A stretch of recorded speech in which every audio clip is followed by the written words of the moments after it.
either. They don't quite go toe-to-toe with the champions on KT. Their champions are just so much more powerful 3 items forward. And the gears that I talked about, the engage with the Skarner, the flexibility that the Jax has, the Yuumi ultimate, the repositioning with the Ezreal, everything is too problematic for Hanwha to handle. I like that Skarner priority. We saw it worked to very good stuff the other day, just before, just flashing on in and catching one of the squishies, or pretty much anyone, and then forcing it into a 5v4. And taking a look at the team composition, Kalista LeBlanc, Lux, J4, and Irelia. There's going to need to be quite a bit of focus, and Bono's going to have his work cut out for them this game, because all of the lanes are going to want his help. We'll see if he can actually help. Bot lane is not going to be great. It's going to be hard to stomp onto the Akali. Maybe some top lane focus. We'll have to wait and see. Jax, Skarner, Akali, Ezreal, and Yuumi. Basically, they just want to weather the storm early on, but Jax can obviously go toe-to-toe in the early stages. Yeah, so guys, we're just about ready to hop into game number 1. Hanwha Life Esports up against KT Rolster. Let's do it.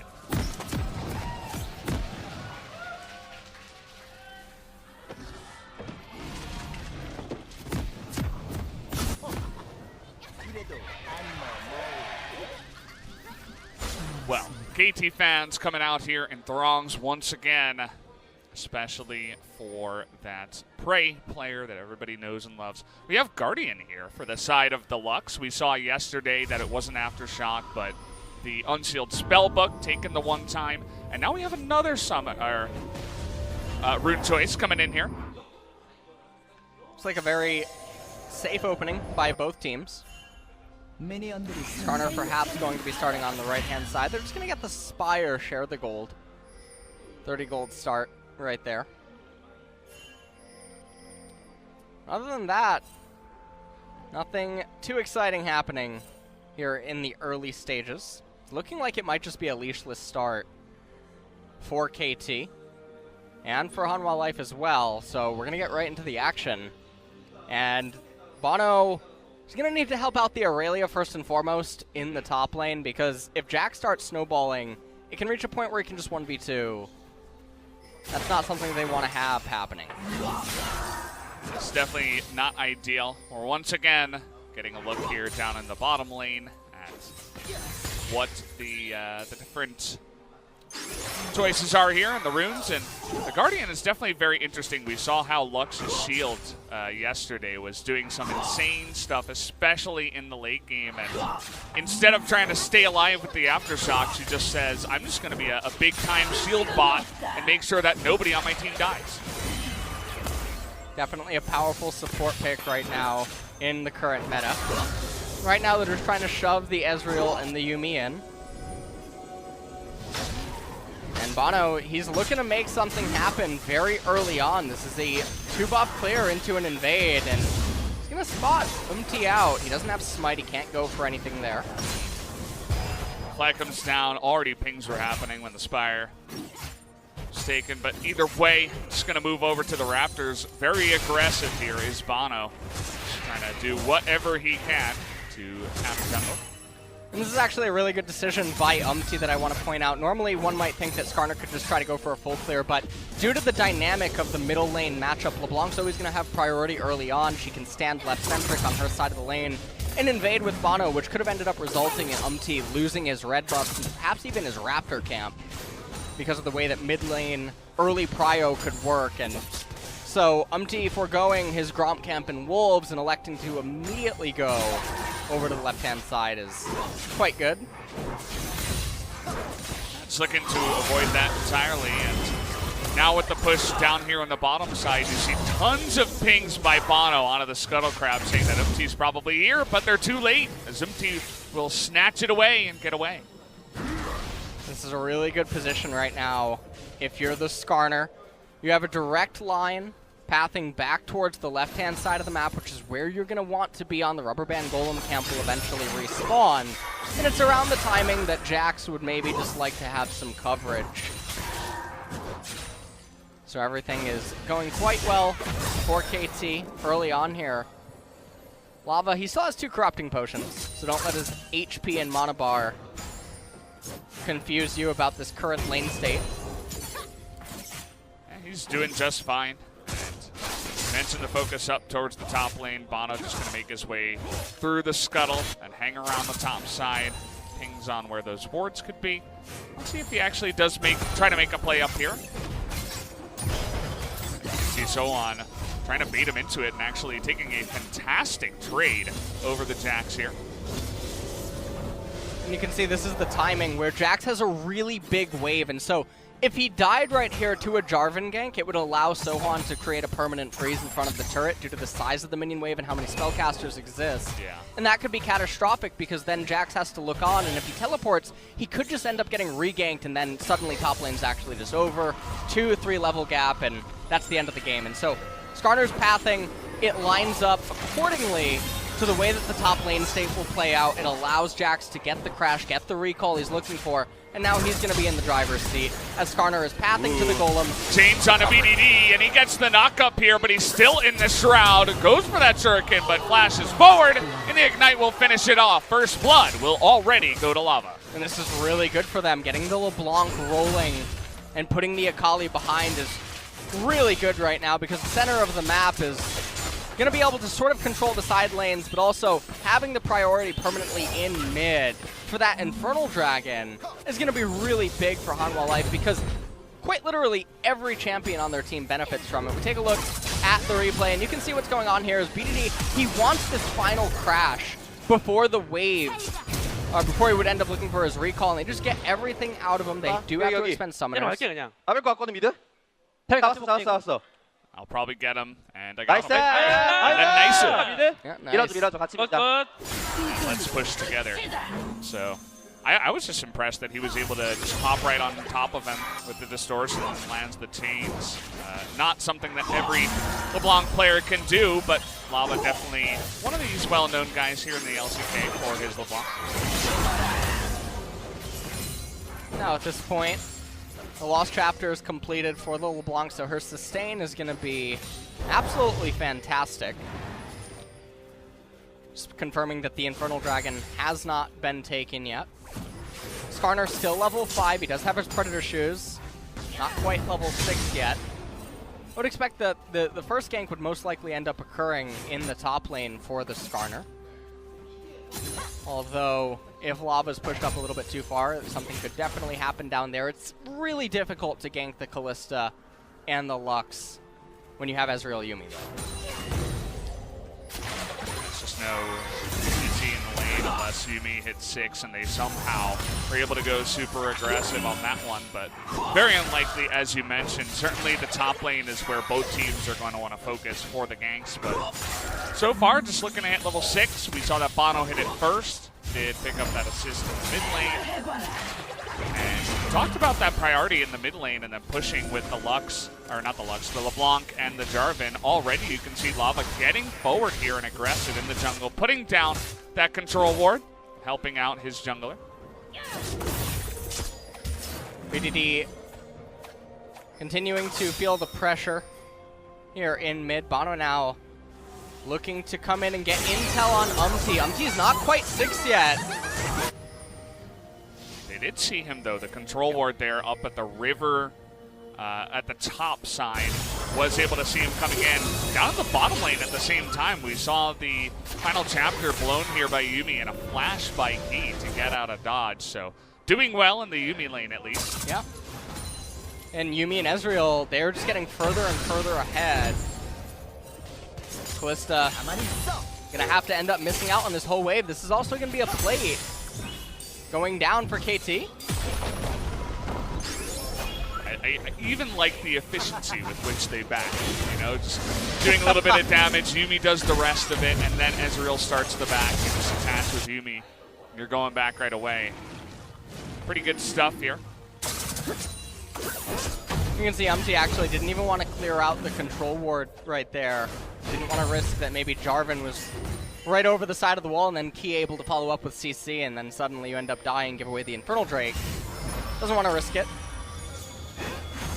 see part of Lux's power is even she's leading the charge, has her allies behind her, of course, but can get the vision with that man. Key. Predator here is going to be blown. They're looking for Key, but a great Means call is going to get her out of dodge right on time to save her life. And that's the situation I was talking about earlier, where it's really hard to gank Callista and Lux, because the ultimate from Callista can just come in, pull her right out of harm's way, but alternatively she can just hit the binding and then everything stops. So Yeah. a little bit unfortunate there for KT. And I should also note that Sohan is doing a fantastic job up here in this top lane against Kingen. This isn't the way that you would have envisioned the top lane playing out, but you can see right now Bono down in here in bottom lane. He's looking to make something potentially happen, but Skarner is just on the horizon. Doesn't look like they know that Bono's here, but MT heading up towards the mid lane. This is going to chill for a while. It's both of the teams kind of just feeling each other out and spotting the junglers here. Looks like KT actually wants to start the Infernal Dragon. And I don't think Hanwha Life They're going to check it out. or cares. Lux might try to go for an ultimate. Oh, never mind. They're going to commit to the TP coming in. Burst the dragon.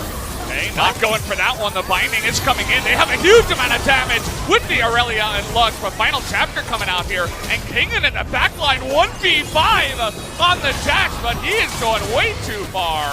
Baits BDD into it as well, who has the Shuriken over the wall. And Hanwha Life will get the 2 kills and the Infernal Drake on top of I'm a little bit perplexed. Just on my Welcome screen, back to the Brendan. LCK. Well, I'm glad to be back. Oh, man. All right. Well, I'm waiting for the replay to try to dissect that one.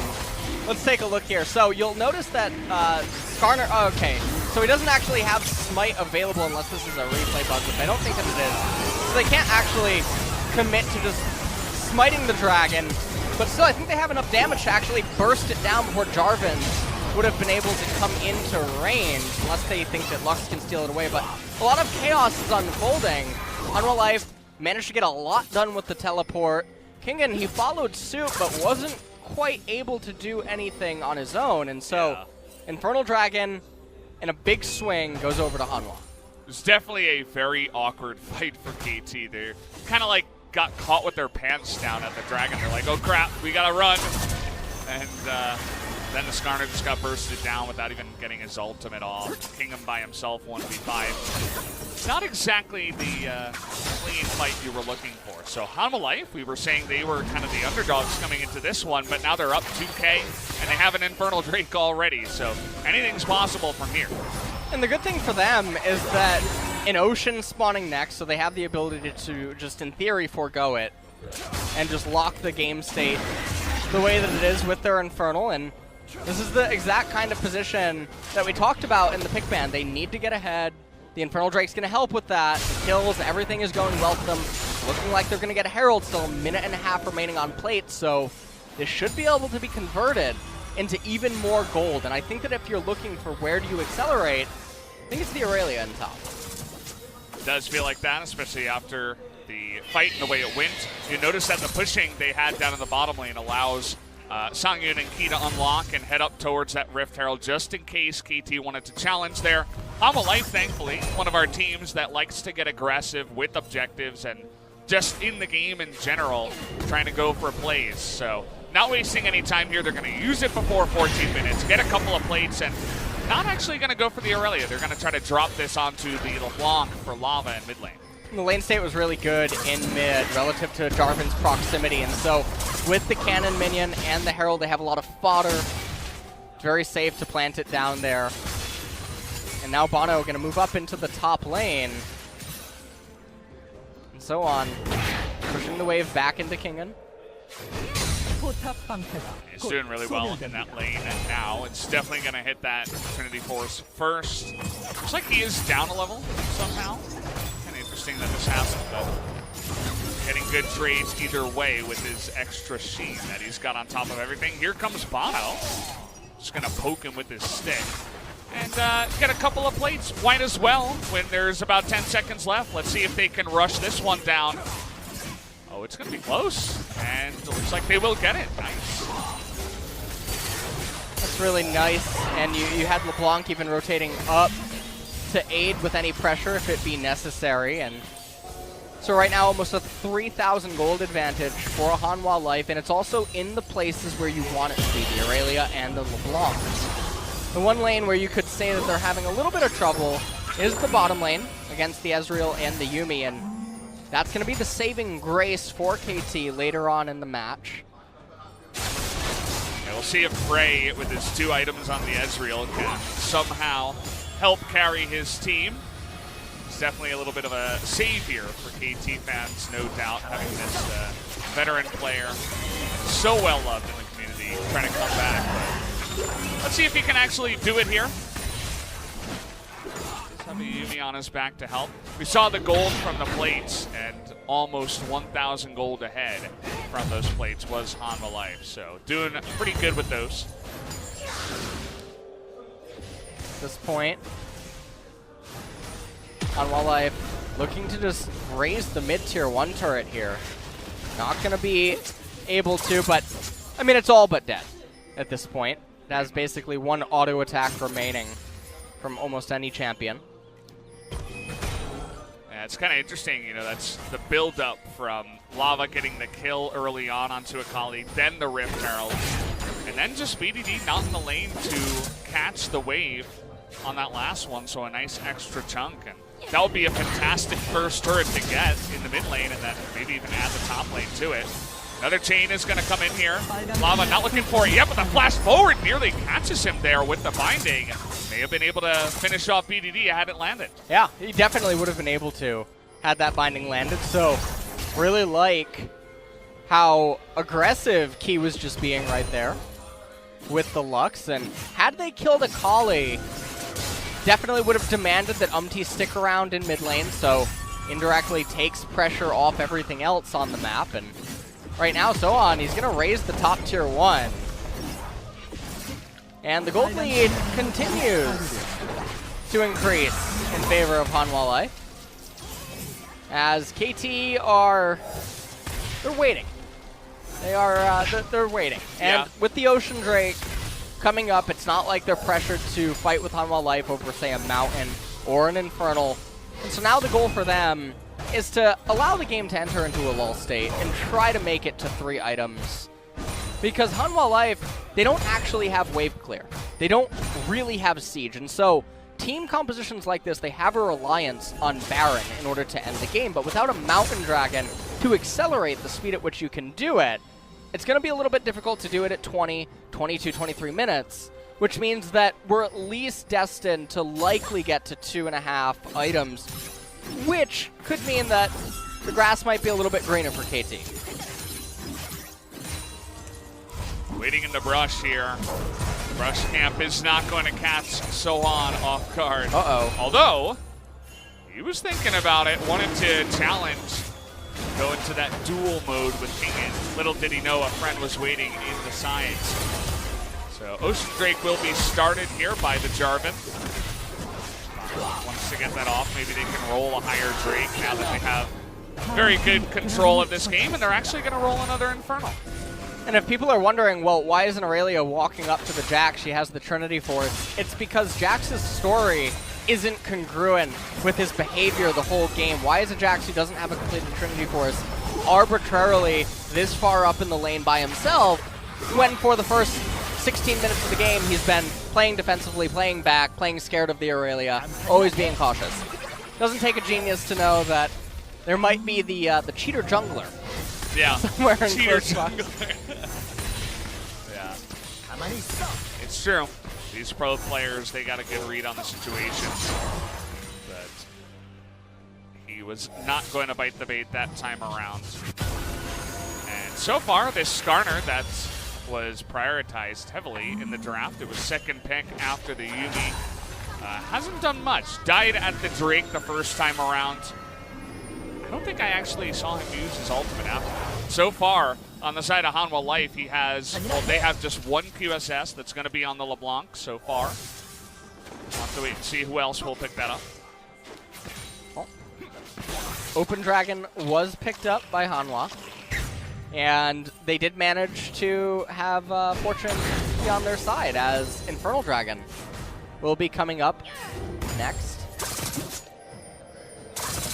So 3.5 minutes until that happens, which does mean that the itemization will still favor them for that fight for the time being. And with double Infernal Drake, that's such a powerful accelerant that even the natural base scaling and itemization scaling for KT, it won't really matter as much as it should have at around the 3-item mark. And so now Prey, I mean, he's going to have to do what they brought him in to do if KT's still going to want to have a chance in this game. Lava getting aggressive, knows that he has a gigantic leash to pretty much do whatever he wants, especially with this German behind him. And it looks like they have their sights set on this bottom lane turret, but so far, Prey and Snowflower have been clearing out that wave pretty well. Jack's now pushing up the wave. Aurelia does know about Skarner being down there with Bono. See, these trades are going heavily in favor of King, and he picked up his own Trinity Force, has the red buff. You see an extra pickaxe for So On, but it's still not enough to win these trades, as now the ultimate's coming out here. King in under the turret, looking for it, flashes forward, gets the triumph, and will take that kill in the solo, but then Lava has to spoil his fun and clean up the mess. So ultimately, from a gold standpoint, will be advantageous for Hanwha Life to get the kill and the assist. So definitely not the end of the world. We'll take another quick look at this, and this was actually quite well done. Kingen ended up dodging the stun. He gets hit by the Aurelia ultimate, but he just has so much damage and the red buff, and you can see right there, Flash comes out at the end, and then Lava, it was all in vain. He was there to pick up the kill regardless. Yeah, had to spoil the fun. Lava now 2-0-1 in this game. He's stacking up the gold so far. So that, right now, he's going to go up to this wave, and he should probably just push the next one and then begin. We're going Baron. Ooh. We're not wasting any time. We're 21 minutes in, and they know somehow they got a read on this one. Throw out the Ezreal ultimate and say no. The interesting thing about this is, in theory, Hanwha Life, they figure that they have immunity from Baron damage because of the Lux ultimate and the Open Drake. So they can just constantly keep doing it without realistically taking damage. Doesn't matter how long it takes them. They have the Callista Rend. So as long as they end up going unspotted for a while, they can cheese it and try to sneak it. So Jax pushed the next wave after clearing the main wave up and top, and now he's pathing down toward... Never mind, he turned around. I'm truly back. Does that make you I'm truly unhappy? A little bit. A little bit. It's like when you order chocolate ice cream and they give you vanilla. I mean, I'd be happy with that one. Chocolate ice cream is way too sugary. What? It leaves that taste in your mouth at the end. Tastes kind of good while you're eating it, but not my favorite, Ellis. Is that like watching LCK at international events? Yeah, it does leave an awful taste in your mouth at times, that's for sure. All right. Bono's just going to have to flash here. Not sure what he was doing. He was going for a walk. As KT, they're putting on a stand here at the Infernal Drake. They're down 4,000 gold, but they say, hey, we think that we can do this here. We can challenge. Jax actually has a natural flank. Big ult. See a giant two-shot barrage through the entire team. And that means that Hanwha Life just not going to step up and try to challenge it. And so the Infernal Dragon going over to KT, it neutralizes the Drakes. And speaking about Equilibrium, an Open Drake is spawning next, so maybe KT could get that. They'd be even on Drakes. And nice. The problem right now that Hanwha Life is they got all the advantages early. They got the Herald, they got so many plates, they got the mid lane turret, they got the kills going on LeBlanc and the Aurelia. Everything was favoring them. And they can't do anything. Contrary to popular belief, champions do not deal exorbitant amounts of damage and can magically except for LeBlanc. See you later.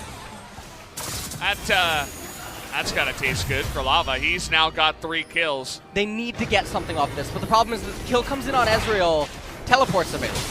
So you can't just start the Baron as if you just picked off a Skarner or Maybe an Akali. they did it right away, but they're kind of still going to be risky. Jax has TP. Here. Is the question, will they start it here? Yes, they will. Man. Okay. No. Just kidding.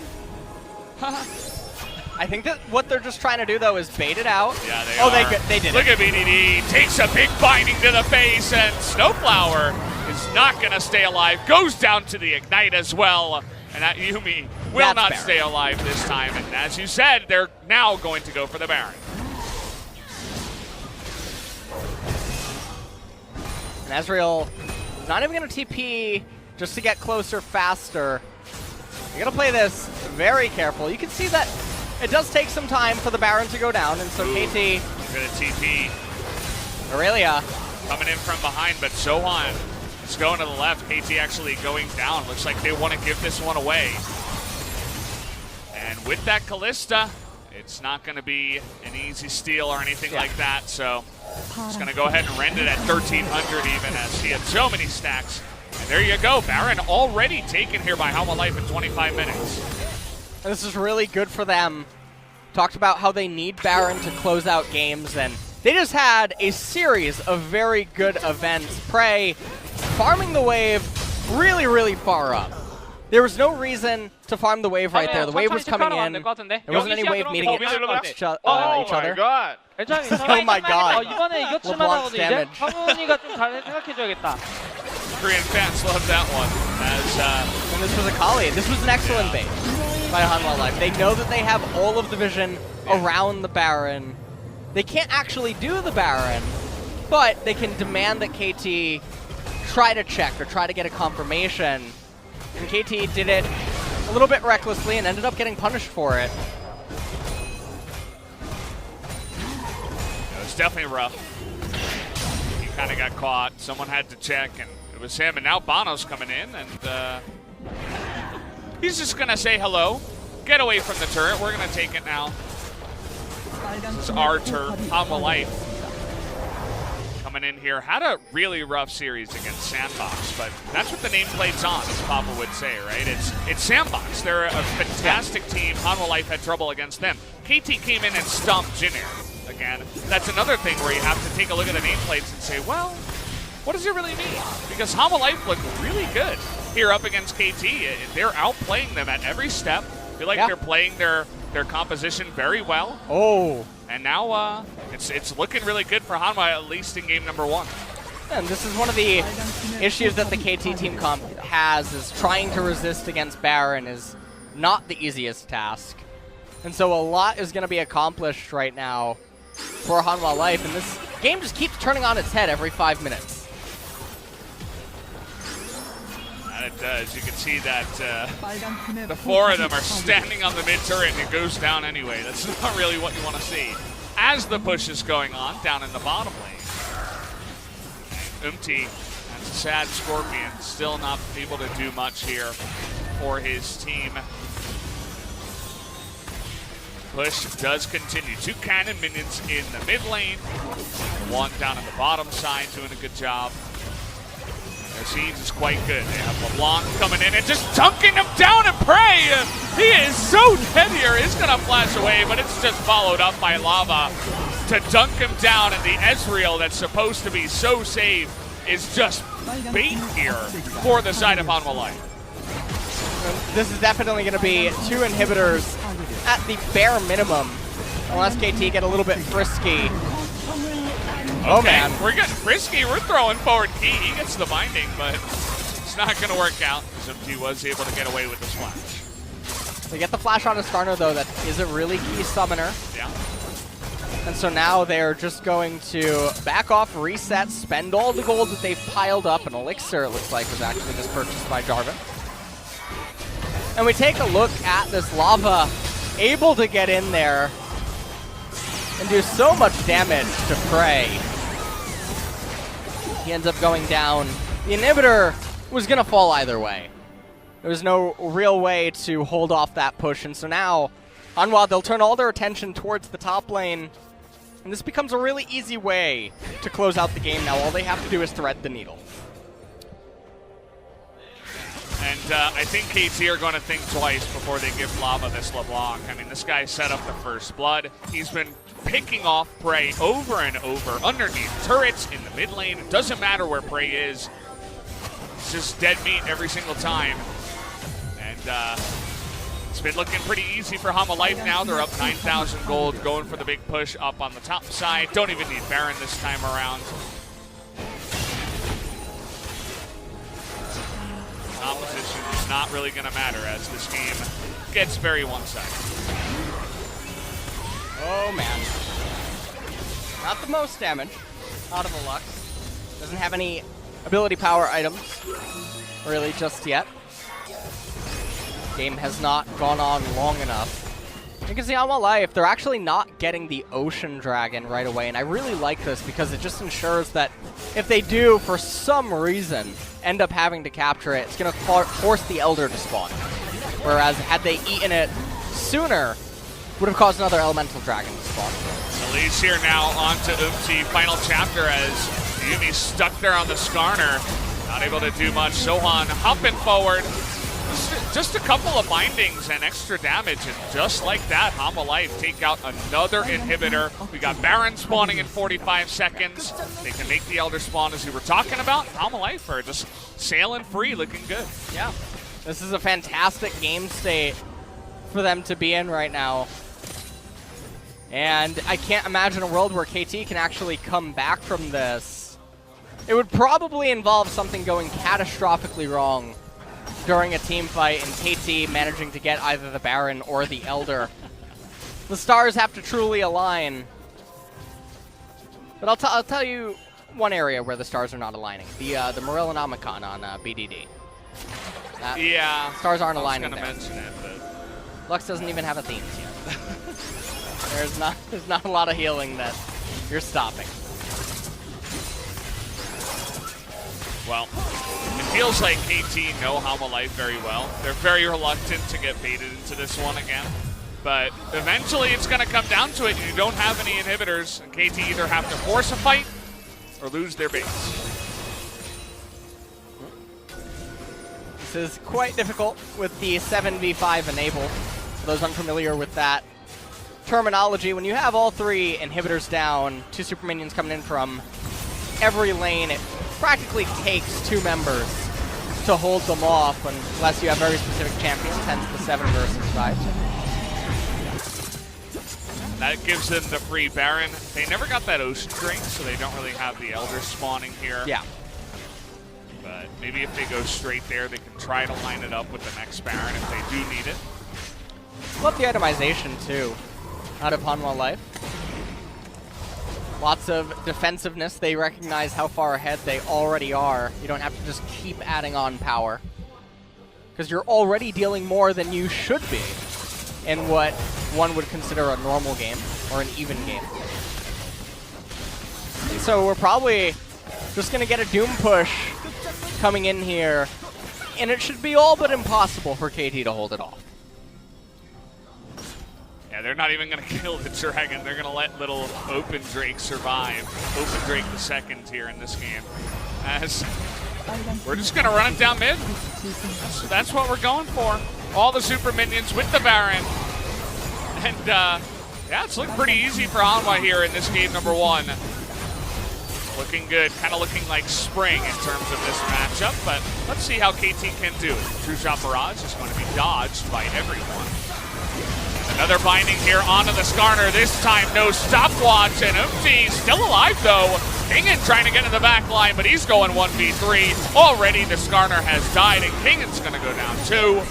That should just be it. Everybody else on the side of KT is getting routed here and pushed back into the base. 4 members already going down. Prey trying to do his best with Snowflower on his back, but they'll just pick up 2 extra kills. And a very easy game number 1 will go the way of Hanwha Life. And that was pretty clean after they got the pick onto the Ezreal. Prey was farming the wave a little bit too far